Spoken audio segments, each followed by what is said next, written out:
Y volvemos precisamente para hablar, Gonzalo, de esta guerra armamentística que podemos estar presenciando en estos momentos. Lo venimos hablando nosotros desde la semana pasada, y es cómo los países se están armando y si esto lo que puede es llevarnos a que de verdad enfrentemos un conflicto mayor a futuro. Mire, Camila, hay una pregunta que le estuve escuchando a algunos periodistas y tiene que ver con lo que dijo Ursula von der Leyen, ¿no? El anuncio de una inversión de 800.000 millones de dólares en defensa que hará toda la Unión Europea.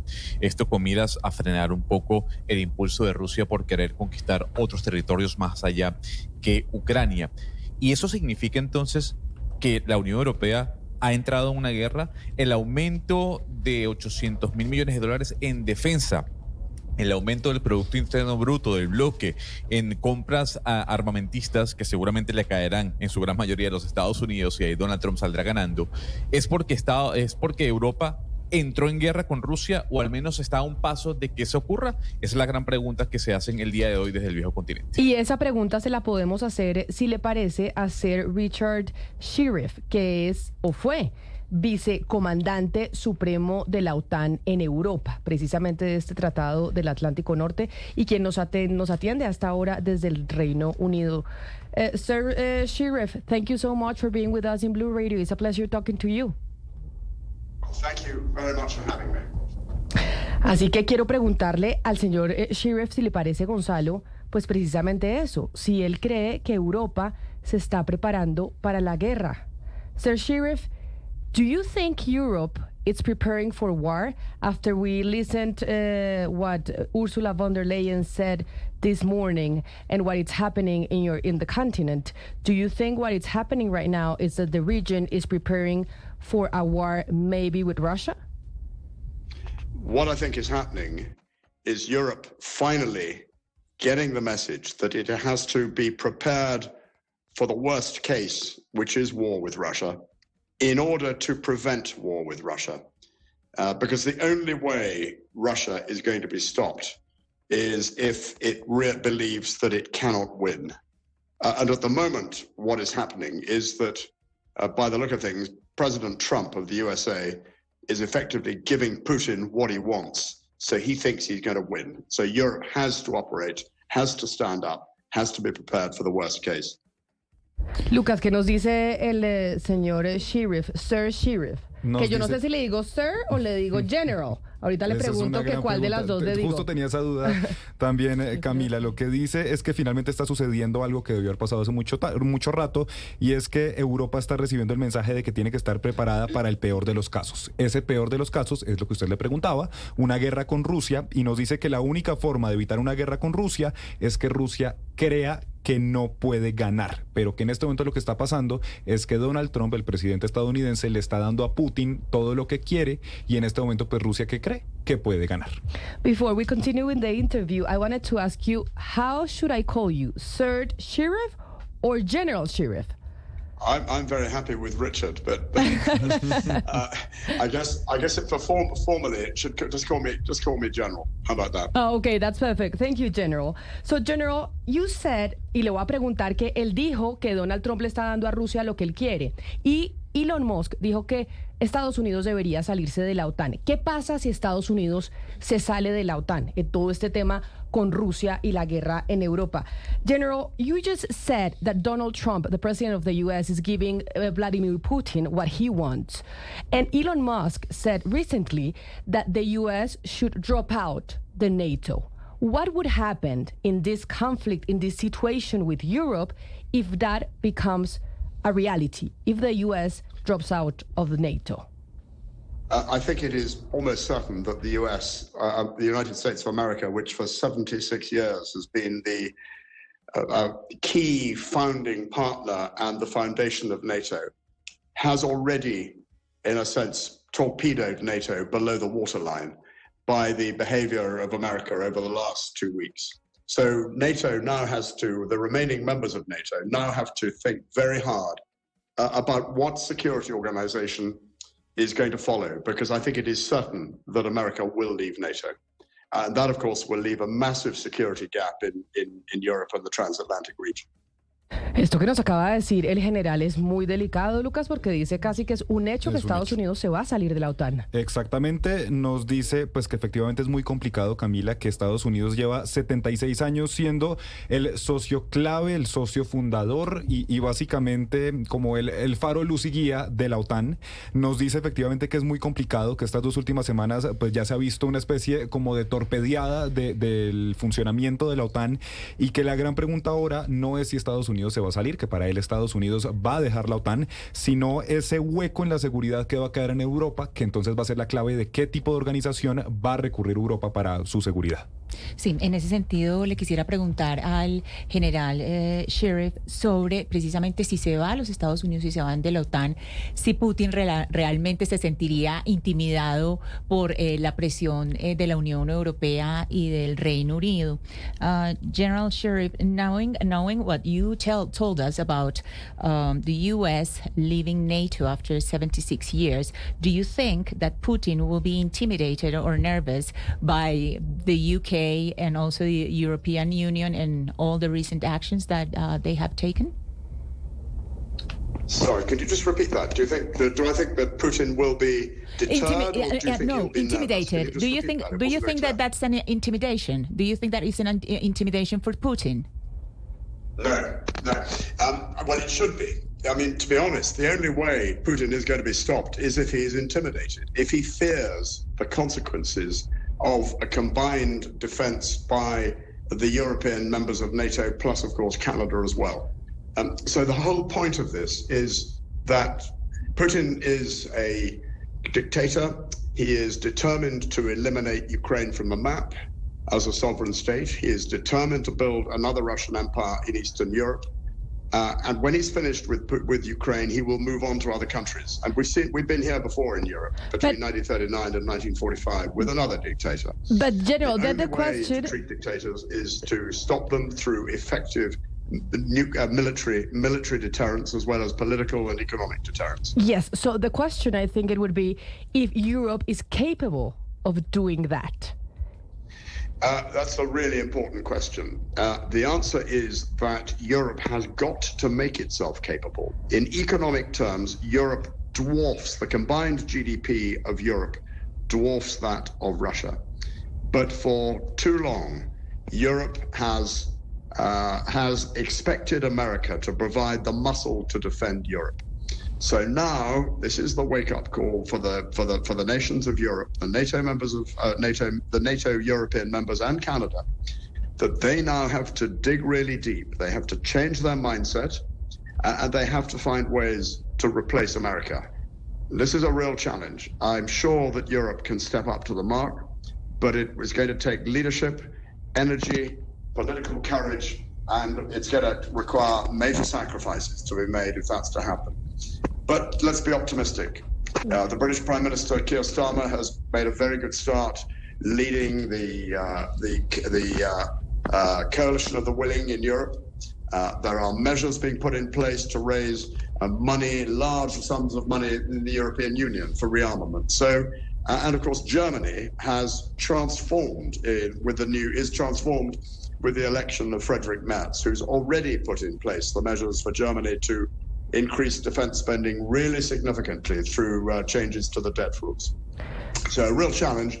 Europe has to step up to the mark. Allow us to translate, General. ¿Cuál fue la respuesta del general a la pregunta de Ana Cristina, Lucas? Primero a la de Ana Cristina, que le preguntaba si realmente él cree que Vladimir Putin puede llegarse a sentir intimidado por la Unión Europea y por el Reino Unido, y nos responde que, para ser honesto, la única forma, Camila, es si Vladimir Putin tiene miedo de consecuencias, por ejemplo, una defensa combinada de toda la Unión Europea, el Reino Unido y Canadá, que Putin es un dictador, que él está determinado a eliminar a Ucrania del mapa y a construir un nuevo imperio ruso. Por esto, además nos dice algo que se venía y se ha venido diciendo a lo largo de los años, y es que después de eliminar a Ucrania, pues Vladimir Putin va a seguir con otros países y que la única forma de pararlo es con medidas efectivas militares, políticas y económicas. Usted le preguntaba que entonces si él Si cree que Europa iba a está ser capaz de hacer eso, Exactamente. que es la gran pregunta. ¿Europa puede sola, sin Estados Unidos, detener a Vladimir Putin? Y nos responde pues que la pregunta no es si es capaz, es que va a tener que ser capaz de hacerlo y de encontrar la manera, que de hecho, por ejemplo, si cogemos el PIB combinado de toda la Unión Europea, es más grande que el de Rusia, pero que Europa durante muchos años ha estado ahí como tranquila, esperando que sea Estados Unidos el que tenga el músculo financiero, militar y que se haga cargo. Que en este momento lo que está pasando es un llamado a la acción tanto para la Unión Europea como Canadá, porque en varias de sus respuestas menciona justamente que Canadá también tendría un rol muy importante y nos dice que bueno, que hay que ser optimistas, que por ejemplo el primer ministro británico Keir Starmer ha hecho un buen inicio con la financiación para rearmarse por parte de Europa, que Alemania se va a transformar también políticamente con estas nuevas elecciones que hubo recientemente y que seguramente va a haber mucha más plata para el financiamiento militar de Ucrania. El argumento que ha dado Rusia y Vladimir Putin sobre el ataque a Ucrania o la invasión, más allá de lo que podemos conocer, es que la OTAN no ha cumplido con su parte de no expansión hacia Europa del Este. Y yo quisiera preguntarle al general si él está de acuerdo con eso. General, Russia has said that the NATO has not complied the non-expansion threat. Do you agree with that? Is NATO complied the threat that no expansion to Russia?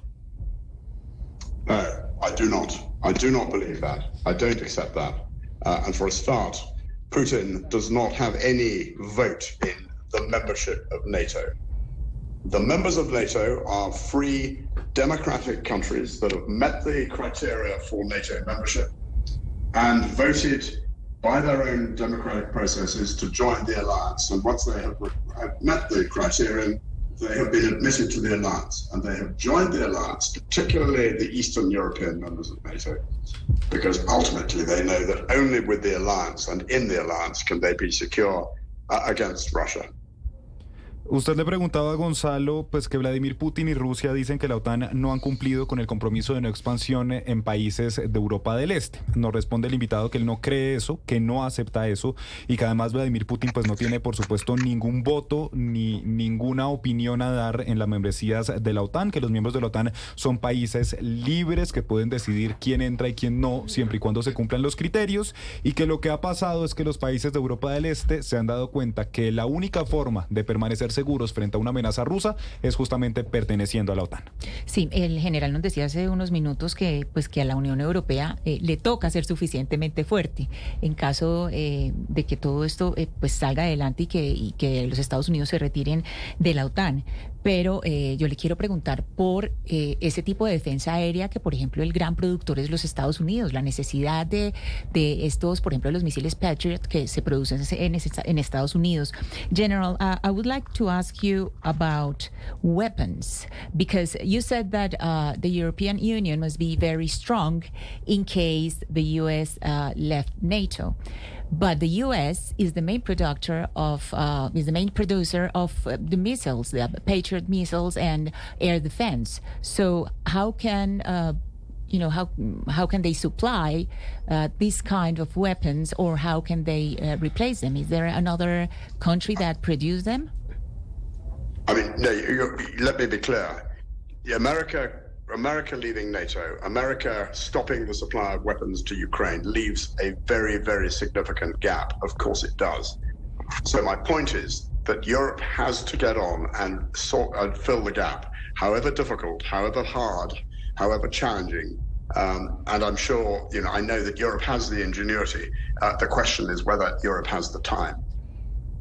Nos dice Ana Cristina, usted justamente pues, le preguntaba qué va a pasar con Estados Unidos, por ejemplo, saliéndose de la OTAN, deteniendo el suministro de armas, por ejemplo, de los misiles Patriot y esa defensa aérea, y nos responda que, por supuesto, Estados Unidos y esta salida dejaría un gran hueco, que la gran pregunta no es si Europa tiene la ingeniería, que él cree que sí la tiene, sino si tenemos el tiempo de sentarnos a armar esas armas. Pero nosotros empezamos este programa diciendo que había intención de que el presidente de Ucrania, Volodymyr Zelensky, el presidente de Francia, el señor Emmanuel Macron, y el primer ministro Keir Starmer se reúnan la próxima semana en Washington con Donald Trump para hablar de un proceso de paz. Entonces quiero preguntarle al general, a nuestro invitado, que ha sido clarísimo en sus respuestas y pues además muy asustadoras las respuestas, si él cree que esa reunión puede frenar toda esta situación en Europa. General, we knew that next week Prime Minister Starmer, the President of France, Macron, and Volodymyr Zelensky might fly to DC again to meet Donald Trump to see if they can agree with a peace agreement with Russia and the agreement of the materials, of the rare materials that Ukraine will give to the U.S. Do you think that meeting might stop this situation that we're fearing it's going to start happening in Europe, between Europe and between Russia? Do you think it's going to come out something positive from that meeting in DC next week? I find it really difficult to see how anything positive can come out of it without Ukraine having to effectively capitulate. The problem is this: Putin has never changed his intentions as far as Ukraine is concerned. He has not moved one iota back from his demands of annexing Ukraine at the eastern provinces of Ukraine and demilitarizing Ukraine and effectively putting in a new government. Zelensky can never accept that. So I find it really difficult to see how the two can be reconciled. Nos dice Camila, usted le ha preguntado sobre la reunión que muy probablemente se dé la próxima semana en la Casa Blanca. Nos responde que él ve muy difícil que salga algo positivo de esta reunión y sobre todo sin que Ucrania tenga que ceder y él usa la palabra capitular. Dice que Putin nunca ha cambiado sus intenciones sobre Ucrania desde el principio de la guerra, que no se ha movido ni un ápice, que sus demandas de anexar las provincias orientales de Ucrania, de desmilitarizar Ucrania y de hecho poner un nuevo gobierno, él no se ha movido en eso y que es muy difícil que Zelensky acepte eso. Así que realmente él no cree que salga algo positivo de esa reunión. Pero entonces yo le quiero preguntar al general, ¿es imposible que haya un acuerdo de paz? Que era lo que decía Donald Trump en esa reunión. Es decir, si ninguno se mueve dentro de la mesa, si Zelensky no está dispuesto a ceder, pues no va a haber posibilidad de paz. Entonces, ¿cuál sería la salida para el general para que haya un acuerdo? General, but then if you said that you are not positive about what is going to happen next week in DC, that if Vladimir Putin is not giving away anything that he wants in Ukraine, last week, when we saw that meeting between Zelensky and President Trump was saying, if Zelensky doesn't want to move and doesn't want to give anything away, there's not going to be a peace process. Because in a peace process, you have to be able to give something. Otherwise, there's not going to be a middle end between both nations. So what would be the solution? Like keeping this war and not going to a peace process between the two nations? Zelensky knows that if he surrenders effectively to Putin's demands, that is the end of Ukraine as a country. The country will die. So all my Ukrainian friends tell me that they will go on fighting on their own if necessary, because they know that if they stop fighting, their country will die. So you ask, what is the solution? The solution is quite simple. Russia has got to be made to understand it is never going to succeed in Ukraine. It is never going to be able to incorporate Ukraine as part of another Russian empire. And the only way to do that is to defeat Russia and to give Ukraine the capabilities it requires to defeat Russia. And this has been the flaw in the thinking and the Western support from the very start. However, I mean, that is the solution. How you can imagine how difficult that is. It's easy to say, but with Trump as the president of the USA, who is effectively, as far as I can see, in bed with Putin, it's going to be almost impossible to achieve unless Europe says, we'll do it on our own with Ukraine. We'll give Ukraine the capabilities and we will make the sacrifices to do that. Nos dice Camila que Zelensky sabe que si se rinde a las demandas, a las pretensiones que tiene Vladimir Putin es el fin de Ucrania como país, que de hecho sus amigos ucranianos le dicen que van a seguir luchando por su cuenta porque saben justamente que si Zelensky se rinde y acepta las pretensiones de Vladimir Putin, pues será el fin de Ucrania. Entonces usted le preguntaba cuál es la solución y nos dice que es muy simple, pero al mismo tiempo muy complejo en este momento. Y es que Rusia tiene que entender y darse cuenta de que nunca va a poder incorporar a Ucrania como parte de su país y no hay forma de crear un nuevo imperio ruso, que sin embargo, por supuesto, con Donald Trump en la presidencia, esto es muy, muy difícil y la única forma de lograrlo es algo que también ve muy difícil y es que Europa lo haga por su cuenta, que sea capaz de darle las armas, de darle el poder a Ucrania para defenderse por sí sola y que Putin se dé cuenta entonces que no puede hacerse nuevamente ni anexionar a Ucrania. Y finalmente yo le quiero preguntar, creo que todos lo hemos visto, una cercanía, una aproximación entre Donald Trump y entre Vladimir Putin, entre Estados Unidos y Rusia, y me gustaría saber qué piensa el general sobre esta relación al parecer más cercana. General, I would like to know, how do you see this closer relationship between Donald Trump and Putin or the United States and Russia for the world? Do you think it's a good thing for the world stabilization or all of the contrary, taking into the account the past with the Soviet Union? I think it's a really dangerous relationship. It seems to me that Trump is effectively doing what Putin wants, and you now have the president of the United States, in a sense, cooperating with Russia. And the sign of all this, the real classic sign of the extent to which this is dangerous for the world, is last week, or the week before last, in the United Nations, America and Russia and North Korea voting in the United Nations against a motion put there by the Europeans condemning Russian aggression in Ukraine. And yet America voted against that, against its long-term trusted allies, with the principal adversary of both America and Europe. And this is unspeakably dangerous for the world.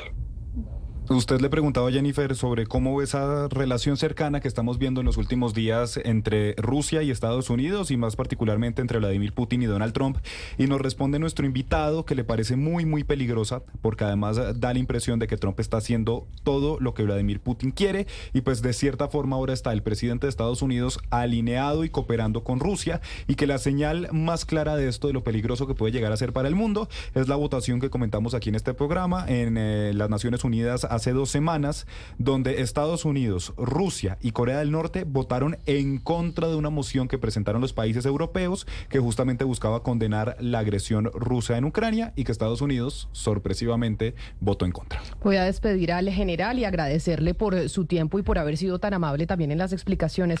General Richard Sheriff, thank you so much for allowing us to talk to you and for being so explanatory on the situation that Europe is facing and also the world. Thank you so much for being here in Blue Radio. Thank you so much, and it's been a real honor to be with you. It's an honor for us.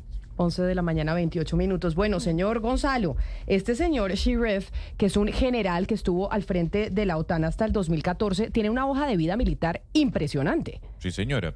Le puedo decir, participó en la guerra de Kosovo, en la guerra de Bosnia, en la guerra del Golfo, estuvo también en operaciones en conjunto en Irlanda del Norte, fue parte, digamos, se dirigió todo el Comando de Acción de Respuesta Rápida de la OTAN, y hasta el 2014, como yo le decía, Camila, fue la cabeza más grande o más alta de la OTAN, militarmente hablando. Comandante general de 4 estrellas, es el rango más alto dentro de la Organización del Atlántico Norte.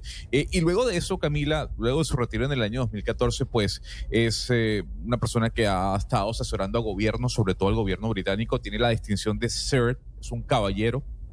Y además escribió un libro que ya me lo quiero leer, está traducido a 8 idiomas, Camila, que se llama La guerra con Rusia en el Reino Unido, en Estados Unidos y en Polonia, que básicamente habla del tema que estamos conversando el día de hoy, ¿no? La posibilidad, o más que posibilidad, las intenciones que tiene el señor Vladimir Putin de expandir su territorio ruso a naciones, sobre todo de Europa del Este. Mire que él coincide con lo que usted ha venido diciendo de una manera distinta, pero sí de decir Europa tiene que estar lista, y Europa tiene que estar lista para pelear a Vladimir Putin. Cuando le preguntamos, ¿será que Europa tiene la capacidad de enfrentar a Putin y de hacerlo temer un posible enfrentamiento? Y él menciona, pues mire, no tenemos otra opción. Y por eso es que Donald Trump le decía a Zelensky que estaba pues jugando con la Tercera Guerra Mundial. Pero hay algo que me pareció bien interesante cuando él nos dice, le preguntamos por la defensa aérea, él dice, sí tenemos la ingeniería, lo que no tenemos es el tiempo. Europa sí tiene la ingeniería para poder fabricar ese tipo de defensa aérea que hemos hablado, que los misiles Patriot son pues lo esencial para la defensa aérea, que son producidos en los Estados Unidos. Y dice, tenemos la ingeniería, pero no el tiempo. Y además la corrección que me hace cuando yo le pregunto por la Unión Europea y el Reino Unido, y me dice, y Canadá. O sea, claro.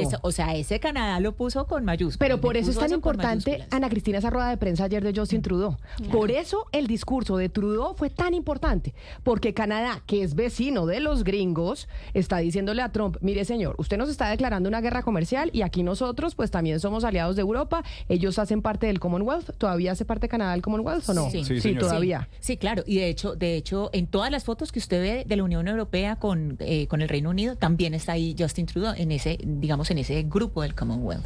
Claro, es que por eso él decía el famoso wake up call para Europa, ese llamado o esa llamada de, oiga, nos tenemos que despertar porque aquí los gringos ya no son amigos nuestros. Y es cierto que nosotros nos recostamos mucho en los gringos y esperamos a que los gringos respondieran por nosotros, y llegó este señor, y este señor ya es más amigo de Vladimir Putin, es amigo del señor de Corea del Norte, y no está a favor de pelear por un sistema democrático. Y coincide con Zelensky, dice, Zelensky sabe que si acepta esa negociación, Ucrania, Gonzalo, se desaparece. Por eso es que el mundo sí le estaba diciendo, o muchos le están diciendo a Trump, oiga, esa humillación a Zelensky pues no tenía ninguna presentación, y Zelensky salió como un héroe porque si finalmente parece el mártir, claro, en defensa del mundo libre.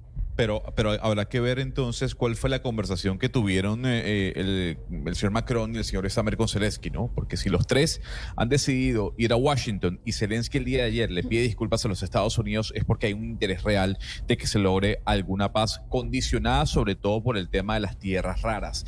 Hoy, Camila, Donald Trump está mucho más cerca de la fotografía con Putin y con Xi Jinping el 9 de mayo en Moscú, celebrando los 80 años de la victoria de los aliados en la Segunda Guerra Mundial, que la fotografía que puede tener Donald Trump con la Unión Europea, e incluso, súmele otro país más, Turquía. El día domingo, en la reunión que se llevó a cabo en Londres, no solo estaba Canadá, estaba el canciller turco, y recordemos que las relaciones entre Erdogan y Putin son muy cercanas. La pregunta es, ¿cuál es el papel también que puede jugar Turquía en medio de este conflicto en donde ya también se involucra China? Aquí lo que estamos viendo es, uno, que Donald Trump cambia de opinión cada día. Número dos, que Donald Trump sabe que Europa en estos momentos depende de él armamentísticamente hablando, sobre todo si queremos una respuesta rápida. Y tres, que Zelensky sabe también que depende hoy en día de los Estados Unidos. Desde que comenzó todo esto, Camila, hay un artículo en El País que me causa curiosidad porque no lo han bajado. Lleva como 2 semanas ahí,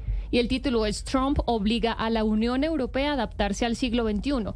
Y hacen un análisis bastante interesante de cómo Trump está forzando a la Unión Europea a hacer cosas que tuvo que haber hecho décadas atrás y no lo ha hecho. Por ejemplo, la Constitución Europea, que ha sido frustrada durante tantos años. Entonces, me parece que Europa se está poniendo las pilas frente a este desafío, frente a esta crisis, frente a esta crisis, sí señor, y también me da pesar que sean momentos de crisis armamentística, ¿no? Que estemos mirando ya, hablando de una guerra. Von der Leyen habló de rearmar, el plan se llama rearmar, con 800.000 millones de euros para poder hacer frente a esta situación. A veces las personas o los países o las organizaciones se despiertan y se readaptan en la necesidad, cuando todo es debido a muerte, cuando uno no tiene que hacerlo, pues no lo hace.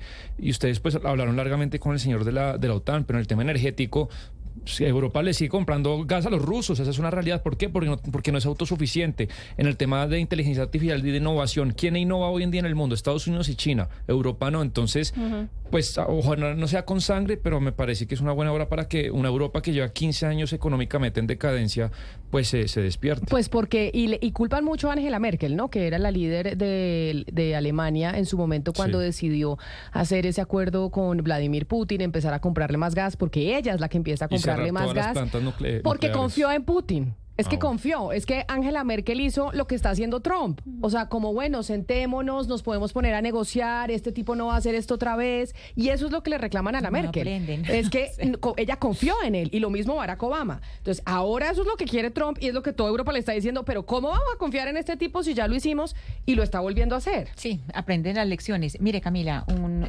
comentario pequeño con respecto al papel de Canadá y el Commonwealth. Está en la cercanía de Canadá, que recordemos que el billete de 20 canadiense era con la reina Isabel y el rey Carlos III ya está en monedas. Ya tienen las monedas acuñadas, monedas canadienses de 5 centavos, de 10 centavos, de 25 y de 50. Entonces, hasta en la plata lo tienen, hasta en la economía por todos lados tienen esa unión. Ellos sienten, ese Commonwealth tiene un sentido de pertenencia muy fuerte. A mí lo que me parece impresionante, Gonzalo, ya le doy la palabra, es que con lo que estamos viendo en Europa y además lo que ha dicho Donald Trump de la guerra en Ucrania, volvemos a lo que decíamos ayer nosotros aquí, van a ganar los chinos, porque todos van a empezar a hacer acuerdos comerciales con China. China no se va a meter en temas de guerras, nada, pero sí se va a poner a hacer acuerdos con toda Europa, con Canadá, con América Latina y Estados Unidos, pues haciéndose a un lado cada vez más. Xi Jinping viendo desde lejos, ¿no, Camila? Allí sentado en la mesa observando cómo se va moviendo la geopolítica del planeta. Yo estoy completamente de acuerdo en lo que dice Jennifer, trayendo a colación ese artículo del País y lo que dice Sebastián. Y ahí no se le puede achacar nada a Donald Trump cuando dice Europa se ha gastado más en pagarle a Rusia por gas, petróleo y carbón que lo que ha invertido en ayudas de Ucrania. Eso es una realidad.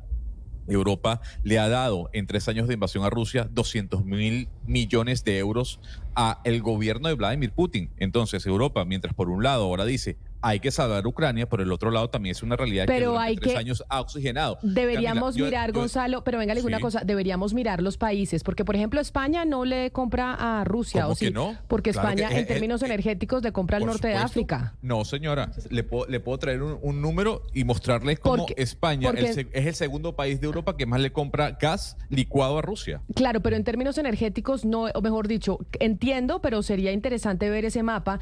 Entiendo que en términos de energía le compra al norte de África, que con el tema nuclear, Francia también es autosuficiente. Aquí el verdaderamente dependiente es Alemania. Alemania es el que, perdóneme la palabra, está fregado con el tema de Rusia. No sé el Reino Unido. Gas, claro, y además por las sanciones lo que hacen es comprárselo a refinerías de India porque directamente no se las pueden comprar a Rusia.